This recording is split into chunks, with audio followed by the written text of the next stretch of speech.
வணக்கம். உங்களுக்காக செல்வராஜ்.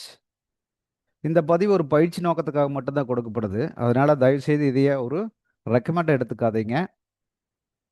ட்ரேடுக்காக இதை யூஸ் பண்ணாதீங்க. பயிற்சிக்கு மட்டும் பயன்படுத்துங்க. வாங்க சேனலுக்குள்ள போலாம். இது நம்மளுடைய யூடியூப் சேனலுங்க. இதில் வந்து பார்த்தீங்கன்னா டெலகிராம் லிங்க் கொடுத்துருக்கேன்.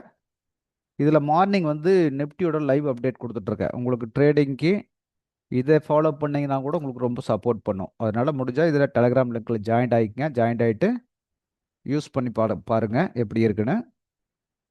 அடுத்தது வந்து ஃப்ரெஷராக இருந்தீங்கன்னா இந்த புதியவர்களுக்காக ஒரு கான்செப்ட் கொடுத்துருக்கேன். இதில் ஒரு 13 வீடியோ இருக்குது. இதில் நம்மளுடைய கோர் கான்செப்ட் கம்ப்ளீட்டாக இருக்குது. எதையுமே ஸ்கிப் பண்ணாமல் ஃபாலோ பண்ணி பாருங்கள், எப்படி இருக்குன்னு பாருங்கள். இதில் நிறைய விஷயம் இதையே சொல்லியிருப்பேன். இதைய முழுமையாக பார்த்துட்டு அதுக்கு பின்னாடி இந்த அப்டேட் டெய்லியும் கொடுக்குற அப்டேட்டை ஃபாலோ பண்ணிங்கன்னா உங்களுக்கு ஈஸியாக புரிஞ்சிடும். மார்க்கெட்டில் இவ்வளோ தான் நடக்குது அப்படிங்கிறத அண்டர்ஸ்டாண்ட் பண்ண முடியும். பயிற்சி பண்ணுங்க. பயிற்சி பண்ண தான் இதில் வந்து நீங்கள் சக்ஸஸ் பண்ண முடியும். சப்ஸ்கிரைப் யாராச்சும் பண்ணாமல் தான் சப்ஸ்கிரைப் பண்ணிக்கங்க. லைக் பண்ணுங்கள், கமெண்ட் பண்ணுங்கள். வாங்க இன்னைக்கு நிஃப்டி என்ன நடக்குதுன்னு பார்ப்போம். நிஃப்டி 1 ஹவர் ஆல்ரெடி வந்து நேற்று நம்ம ட்ராக் பண்ணி வச்ச சப்போர்ட்டு அண்டு ரெசிஸ்டன்ஸு இதுதான். இதை மாற்றல நம்ம. இதில் என்ன நடந்திருக்கு அப்படின்னு கேட்டிங்கன்னா, இது ஃபஸ்ட்டு கேண்டில் 9.15 கேண்டில். இந்த கேண்டில் தான். இந்த கேண்டில் காலையில் மார்க்கெட் ஓப்பன் ஆன அப்படி இது டவுன் சைடு மட்டும்தான் வந்திருக்கு. அதாவது நேற்று க்ளோஸ் ஆன இடத்தையே மீட் பண்ண முடியாமல் அங்கிருந்து கீழே வந்து சப்போர்ட்டில் க்ளோஸ் ஆகிருக்கு. அப்போ இது ட்ரேடுக்கு என்ன மாதிரி ஆப்பர்ச்சுனிட்டி கொடுத்துருக்கு, சான்ஸ் இருக்கா இல்லையா அப்படிங்கிறத பார்க்கலாம். 1 ஹவரோட ஓவரால் ட்ரெண்டு செல் ட்ரெண்டு. 1 ஹவரோட ஓவரால் ட்ரெண்டு. பட் வந்து பார்த்தீங்கன்னா கரண்ட் மார்க்கெட்டில் 5 மினிட்ஸ் ஆல்ரெடி செல்லுக்கு வந்துருச்சு. மார்னிங் செல்லுக்கு வந்த பின்னாடி அது ஆட்டோமேட்டிக்காக அதே லைனில் போக ஆரம்பிச்சிருச்சு. நேற்று வந்து 1 ஹவரில் 5 மினிட்ல என்ன ட்ரெண்ட் இருந்ததுன்னா பை ட்ரெண்டில் க்ளோஸ் ஆகிருந்தது. சரிங்களா? அதாவது இந்த ஹை உடைச்சிருச்சு, இந்த ஹை உடைச்சி நிற்கும் போது இந்த லோ வந்து உடைக்கல, இந்த லோ உடைக்கலைங்கும் போது பை ட்ரெண்டில் தான் க்ளோஸ் ஆகிருந்தது. கிட்டத்தட்ட இந்த இடத்துல முடிஞ்சிருந்தது மார்க்கெட்டு. காலையில் ஓப்பன் ஆன மார்க்கெட் என்ன பண்ணியிருக்குன்னு கேட்டிங்கன்னா, ஃபஸ்ட்டு கீழே வந்தோன்னே இந்த சப்போர்ட், அதாவது மேலே போய் கீழே வந்து மறுபடியும் மேலே போயிருக்கு இல்லைங்களா, இதே சப்போர்ட் எடுத்துகிட்டு மறுபடியும் வந்து இங்கிருந்து கீழே வந்துட்டு இது வரைக்கும் மூவ் பண்ணிட்டு இதுலேயே ஆப்ஷன் வந்து பார்த்தீங்கன்னா கிட்டத்தட்ட 20 பாயிண்ட்ஸ் சாதாரணமாக கிடச்சிருக்கு. 25 பாயிண்ட்ஸு ஆப்ஷனில் கால் ஆப்ஷனுக்கு போயிருந்தால் கிடச்சிருக்கு. இந்த இடத்துல கொஞ்சம் பெருசே பண்ணுறேன்.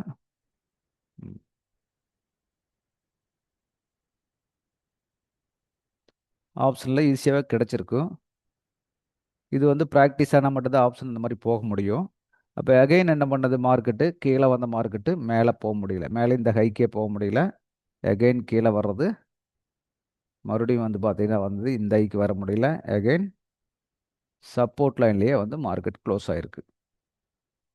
அப்போ இது எந்த இடத்துல வந்து உங்களுக்கு செல் ட்ரெண்டுக்கு 5 மினிட்ஸ் வந்திருக்குது அப்படின்னு பார்த்தீங்கன்னா, இங்கே பை ட்ரெண்டுக்கு வந்த மார்க்கெட்டு இது இந்த ரேஞ்ச் இருக்குது இல்லைங்களா, இந்த ரேஞ்செல்லாம் இருக்குது இல்லைங்களா, இந்த ரேஞ்சில் மறுபடியும் மார்க்கெட் மேலே போக மார்க்கெட் இங்கேருந்து பாருங்கள் போய் மேலே திரும்பி போக ஆரம்பிச்சிருக்குது. இது உடைக்கும் போதே அவன் செல் ட்ரெண்டுக்கு மாறிட்டான் 5 மினிட்ஸில். அதான் நான் சொல்லிட்டு இருக்கேன், 5 மினிட்ஸில் மாறிட்டான். அப்போ ட்ரெண்டு வந்து கண்டினியூவாக செல்லுக்கு வர ஆரம்பிச்சு, அடுத்து இந்த லோவையும் உடைக்கும் போது பக்காவான செல் ட்ரெண்டுக்கு வந்துட்டான் அப்படின்னு தெரிஞ்சுக்கலாம். அப்போது இங்கே பை ஆப்பர்ச்சுனிட்டி யூஸ் பண்ணுறதா செல் ஆப்பர்ச்சுனிட்டி யூஸ் பண்ணுறதானா, மார்னிங் பை ஆப்பர்ச்சுனிட்டி யூஸ் பண்ணியிருக்க முடியும். கிட்டத்தட்ட இங்கே 2-3 என்ட்ரி கொடுத்தது மார்னிங். இந்த இடத்துல எல்லாமே எல்லா இடத்துலையும் 20 பாயிண்ட் கொடுத்து, இந்த இடத்துல போச்சா 30 பாயிண்ட் போச்சு, இந்த இடத்துல 2 இடத்துல பார்த்தா 20 பாயிண்ட் போச்சு ஆப்ஷனில். அப்போது ஆப்பர்ச்சுனிட்டி கொடுத்துட்டு தான் இருக்குது, நம்ம தான் பிக் பண்ணிக்கணும். அதாவது மேலே கீழே வந்து மேலே போய் இதை உடைக்க முடியாமல் கீழே திரும்பும்போது இந்த இடத்துலயே செல் ஆப்பர்ச்சுனிட்டி வந்துருச்சு. நாம் அகைன் வந்து இந்த இடத்துல ஒரு சூப்பர் ஆப்பர்ச்சுனிட்டி கொடுத்தது செல்லுக்கு. இந்த இடத்துல எப்படி ஆப்பர்ச்சுனிட்டி அப்படின்னு கணக்கு போட்டு பாருங்கள். ஏதாச்சும் உங்களுக்கு தோணுதான்னு பாருங்கள். நம்ம இப்போ சப்போர்ட் ரெசிஸ்டன்ஸ் 5 மினிட்ஸில் போடல, 1 ஹவர் வச்சுட்டு 5 மினிட்ஸில் ட்ராக் பண்ண சொல்லியிருக்கேன் இன்ட்ராடேக்காக. அப்போ இங்கே எங்கே வாய்ப்பு கொடுத்துருக்குன்னு சொல்லுங்கள் பார்க்கலாம். ஃபஸ்ட்டு நேற்று இந்த இடத்துல ஒரு மார்க் பண்ணோம் நாம், அதாவது இப்படி மார்க் பண்ணோம் கரெக்டுங்களா. இந்த 2 ரெசிஸ்டன்ஸ் ஏரியாவை இந்த ஏரியாவை சப்போர்ட்டாக கனெக்ட் பண்ணாம. அப்போது ஃபர்ஸ்ட் இது ஒரு சப்போர்ட்டா இருக்கு. அந்த சப்போர்ட்டை மார்க்கெட் பிரேக் பண்ணிடுச்சு. இந்த சப்போர்ட்டை பிரேக், அதாவது இதுக்கு இந்த இடத்துல ரெசிஸ்டன்ஸா இருந்தது. இது நோட் பண்ணணும் நீங்க. இந்த இடத்துல ரெசிஸ்டன்ஸா இருந்த இடம் இங்க சப்போர்ட்டா மாறிடுச்சு. அதாவது ப்ரைஸ் எங்க இருக்குதோ அதுக்கு தகுந்த மாதிரி ரியாக்ட் பண்ண ஆரம்பிச்சிடும் அந்த ஜோன். அப்போ இங்க இருந்து சப்போர்ட்டா இருந்தது, சப்போர்ட் உடைச்சோன்னா ஆட்டோமேட்டிக்கா இது வந்து ரெசிஸ்டன்ஸா மாறிடும். கீழே வந்தாச்சுன்னா ப்ரைஸ் இது ரெசிஸ்டன்ஸா மாறிடும் இல்லைங்களா? அப்போ இது ரெசிஸ்டன்ஸா மாறுச்சுன்னா அப்படியே கண்டினியூ இங்கிருந்து எகைன் அப்படியே கண்டினியூ பண்ணி கலரை மட்டும் மாற்றி விட்டிங்கன்னா உங்களுக்கு ஒரு ஐடியா கிடைச்சிது இந்த இடத்துல. ரைட்டுங்களா? ஐ. இப்போ இது வரைக்கும் இது சப்போர்ட்டா ரன் ஆயிட்டு இருந்தது, இங்க ரெசிஸ்டன்ஸா இருந்தது, இங்க சப்போர்ட்டா ரன் ஆயிட்டு இருந்த இடம் இப்போ இங்க என்ன ரன் ஆகுது? ரெசிஸ்டன்ஸா ரன் ஆகுது. அப்போ மார்க்கெட் கீழே போயிட்டு இது லோ உடைச்சாச்சும் போது செல் ட்ரெண்ட் வர்றான், கீழே வந்துட்டு மேலே போகும்போது ஆட்டோமேட்டிக் இது ரெசிஸ்டன்ஸா ரியாக்ட் ஆகுறா, அங்கிருந்து மார்க்கெட் கீழே. அப்போ இன்னொரு அடுத்த சப்போர்ட் கீழே இன்னும் எது வரைக்கும் வரும் அப்படின்னு பார்த்து இங்க ஒரு சப்போர்ட். நேற்று இது ஆல்ரெடி நம்ம ட்ராக் பண்ணி அந்த மார்க்கெட் இங்கே வந்து தான் திரும்பி போச்சு அப்படின்னு ட்ராக் பண்ணியிருந்தோம். அண்டர்ஸ்டாண்ட் பண்ணியிருப்பீங்கன்னு நினைக்கிறேன். சரி. இது வந்து ஆல்ரெடி ஒரு சப்போர்ட் ஏரியாவை நேற்று ஒர்க் ஆச்சு. அதாவது லாஸ்ட் ட்ரேடிங் டேல இது சப்போர்ட் ஏரியா ஒர்க் ஆச்சு. கவனிச்சிருப்பீங்கன்னு நினைக்கிறேன். நேற்று மார்க் பண்ணியிருந்தது இதெல்லாம். இதெல்லாம் டெலிகிராமில் ரன்னிங்கில் லைவில் கொடுத்துட்டே தான் இருக்கிறேன்.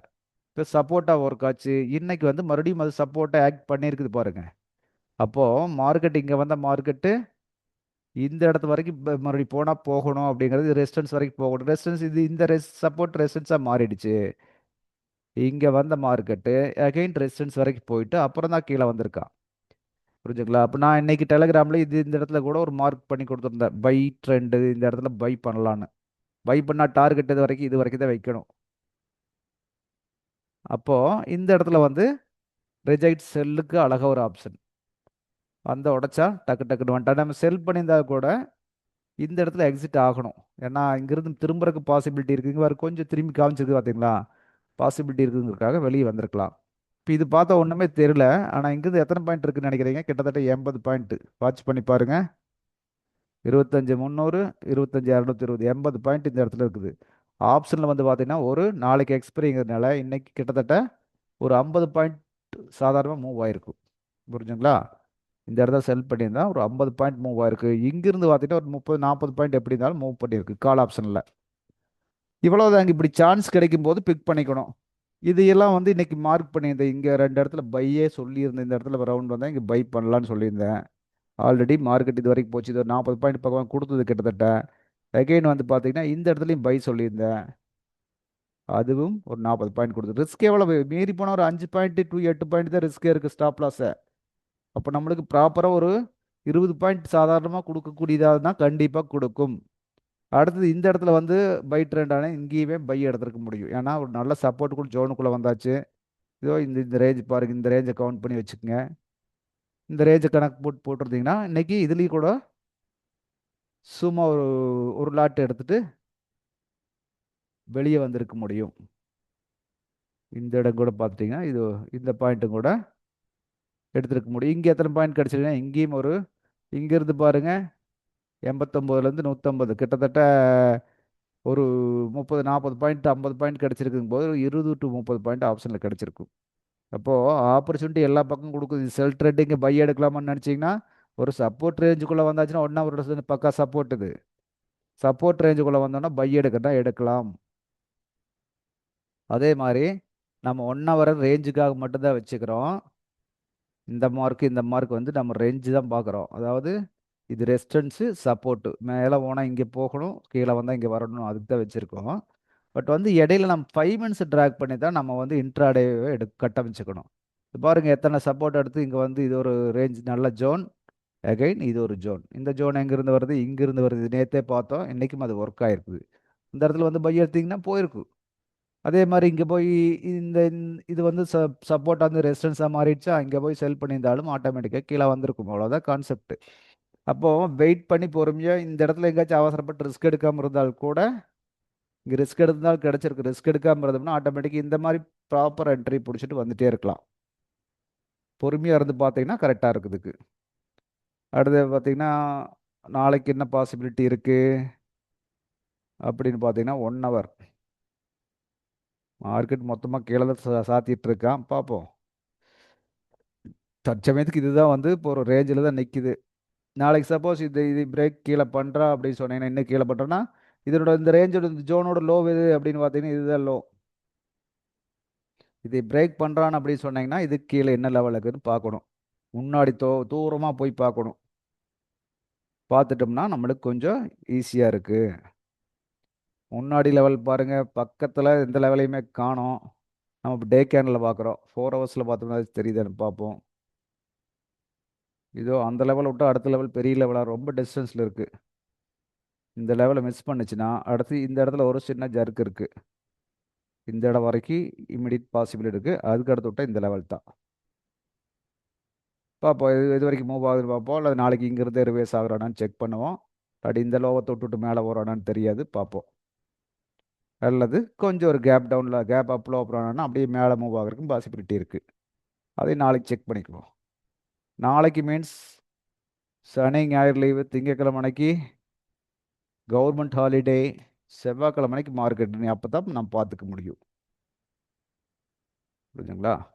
இதே வந்து ஸ்பாட் பார்த்தீங்கன்னா பாருங்கள், ஃப்யூச்சரும் கூட கொஞ்சம் இந்த சப்போர்ட்டுக்கு கீழே வந்த மாதிரி காமிச்சுது. ஸ்பாட்டு எக்ஸாக்டாக அங்கே நிற்கிறான். இதுக்கு தான் ஸ்பாட்டை சப்போர்ட் வச்சுக்கங்க சாமின்னு சொல்கிறோம். பாருங்க, இது 5 மினிட்ஸ் போட்டிங்கன்னா இது நிறைய ஆப்பர்ச்சுனிட்டி கண்ணில் காமிச்சிருப்பான். பாருங்க, ஓப்பன் ஆன பிளேஸே வந்து ரெசிஸ்டன்ஸ் ஜோன். இன்னைக்கு ஓப்பன் ஆன பிளேஸே ரெசிஸ்டன்ஸ் ஜோன். இப்போது நம்மளுக்கு வந்து ஃப்யூச்சரில் ரெசிஸ்டன்ஸ் ஜோனாக காட்டல, இடையில ஒரு மிட் லெவலில் காமிச்சுது. ஆனால் ஸ்பாட்டில் இது வந்து ஒரு ரெசிஸ்டன்ஸ் ஜோனாக இருக்குது. அங்கேருந்து பிரேக் பண்ணிட்டு வர்றான். அடுத்து நேராக சப்போர்ட்டு. இது வருங்க ப்ராப்பர் சப்போர்ட்டாக இங்கே காட்டுது. இது இந்த இதில் அதுலேயும் பார்த்து இதுலேயும் இந்த சப்போர்ட் இருக்குது. இது பிரேக் பண்ணவா அடுத்து சப்போர்ட். ஃப்யூச்சரில் சப்போர்ட் உடைச்ச மாதிரி காட்டினா, ஆனால் ஸ்பாட்டில் சப்போர்ட்லேயே நிற்கிறான். இதுக்கு தான் ஸ்பாட் டைம் வந்து நம்ம சப்போர்ட்டுக்காக எடுத்துக்கணும் அப்படின்னு சொல்கிறது. ரெண்டையும் ஃபாலோ பண்ணுங்க, ப்ராப்பராக இருக்கும். செக் பண்ணுங்க, அப்படியே கூட ப்ராக்டிஸ் பண்ண தான் உங்களுக்கு நம்மளுக்கு செட் ஆகும். மார்க்கெட் மேலே போகிறானா கீழே வர்றானா, இங்கே ஆட்டோமேட்டிக்காக ரெசிஸ்டன்ஸுக்குள்ளே ஓப்பன் ஆகிட்டா அப்படிங்கும்போது மேலே போகிறதுக்கு பாசிபிலிட்டி இருக்கா? குறைவு தான். கீழ் நோக்கி வர்றதுக்கு தான் பாசிபிலிட்டி அதிகம். அப்போ கீழே வர்றாங்க போதே ஹை உடைக்காமல் லோ மட்டும் உடைச்சிட்டு வர்றான்னு அப்படி தெரியும் போதே நம்ம வந்து செல்லுக்காகத்தான் மூவ் பண்ணணும். ரைட், அடுத்த வீடியோவில் பார்ப்போம். இந்த வீடியோ உங்களுக்கு பிடிச்சிருந்ததுன்னா ஃப்ரெண்ட்ஸுக்கெல்லாம் ரெஃபர் பண்ணுங்கள், கமெண்ட் பண்ணுங்கள். அடுத்த வீடியோவில் நம்ம மீண்டும் சந்திப்போம்.